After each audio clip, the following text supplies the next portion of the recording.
As you can see कि यहाँ पे ब्लड शुगर रैंडम जो है दैट इज 39.2। तो नॉर्मल वैल्यू की सबसे जो छोटी सबसे मिनिमम रेंज है जो कि 80 है, उससे बहुत कम। तो that means patient is having hypoglycaemia.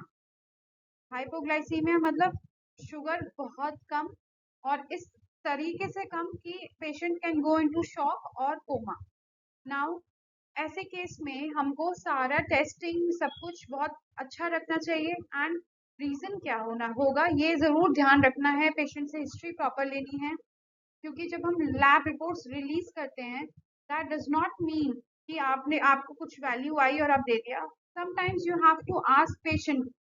कभी कभी आप मदद कर देते हैं उस पेशेंट की। मान लीजिए पेशेंट अनजान है और रिपोर्ट ये आई है, साथ में आप देख रहे हैं कि HbA1c is very diabetes range. अब इस पेशेंट को पता चलता है कि डायबिटीज का पेशेंट है, करेक्ट।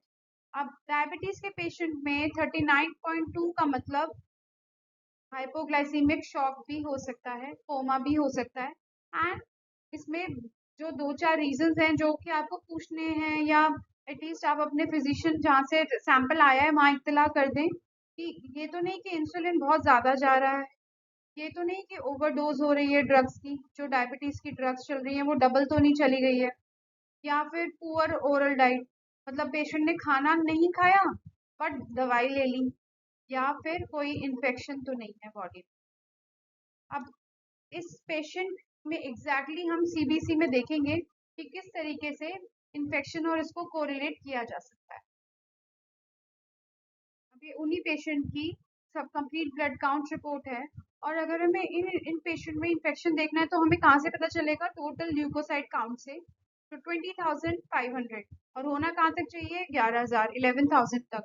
तो डेफिनेटली हम TLC से पता लगा रहे हैं कि इन्फेक्शन है।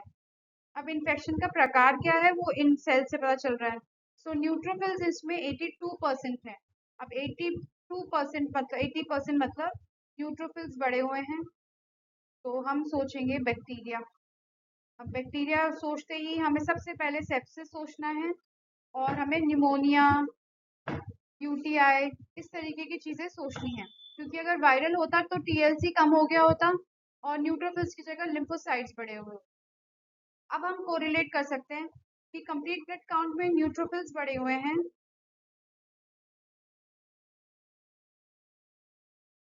और साथ में हाइपोग्लाइसीमिया है।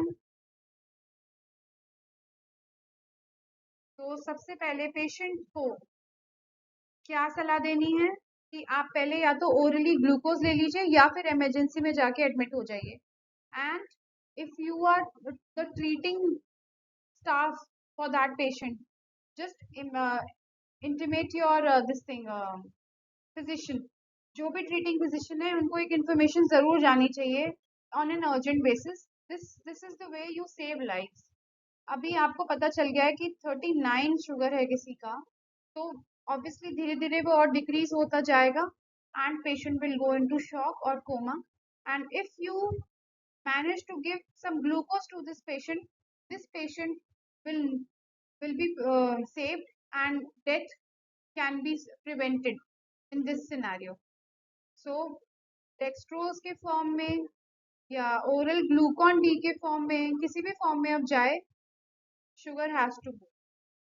And in this case because there was fever also, fever भी था, तो we were thinking sepsis, but जो लैब के साथ और टेस्ट होने हैं वो है यूरिन प्रोटीन, ताकि हमें UTI को रूल आउट करना आ जाए। अब चेस्ट एक्सरे भी हमें ज़रूरी है। हो सकता है पेशेंट को निमोनिया हो या कोई चेस्ट इन्फेक्शन हो जिसकी वजह से ये हो रहा है, और साथ में सॉफ्ट टिश्यू स्वेलिंग जैसे कि सेल्यूलाइटिस, तो उसके लिए CRP, प्रोकैल्सिटोनिन फॉर सेप्सिस। एटलीस्ट ये टेस्ट तो बिल्कुल होने ही चाहिए, क्योंकि हमें एंटीबायोटिक शुरू करनी है या डेक्सट्रोज या शुगर देना है, ग्लूकोज देना है, उसके लिए हमें ये रिपोर्ट्स चाहिए ही चाहिए। अब साथ में हमें लिवर और हेपेटिक लिवर और किडनी डिस्फंक्शन भी देख लेना चाहिए। तो हम अब नेक्स्ट जो रिपोर्ट है, नेक्स्ट जो स्लाइड है, that is about the LFT। And let's see what happened to LFT of this patient. जैसा कि इस पेशेंट में सस्पेक्टेड था, ओटी भी बढ़ा हुआ है, एसजीपीटी भी बढ़ा हुआ है और एएलपी भी बढ़ा हुआ है, that means liver is challenged. तो in this case inform the physician. आज अगर पेशेंट आपके पास डायरेक्टली आया है और पेशेंट से आप सबसे पहले ये पूछिए कि आपको चक्कर तो नहीं आ रहे हैं, डिजीनेस एंड ट्रेमर्स. उनके हाथ में अगर आप देखेंगे, ऐसे हाथ करने के लिए जब बोलेंगे तो हाथ ऐसे ऐसे करके हिलेगा. So that those kind of tremors. And if कोई भी डॉक्टर इन्वॉल्व नहीं है बीच में तो उनको रश टू इमरजेंसी की सलाह देनी है. घर नहीं भेजना है. इस बात को अच्छे से कहना है पेशेंट से कि 39.0 sugar can lead to coma और shock. So this is the only advice you have to give. Rush to emergency.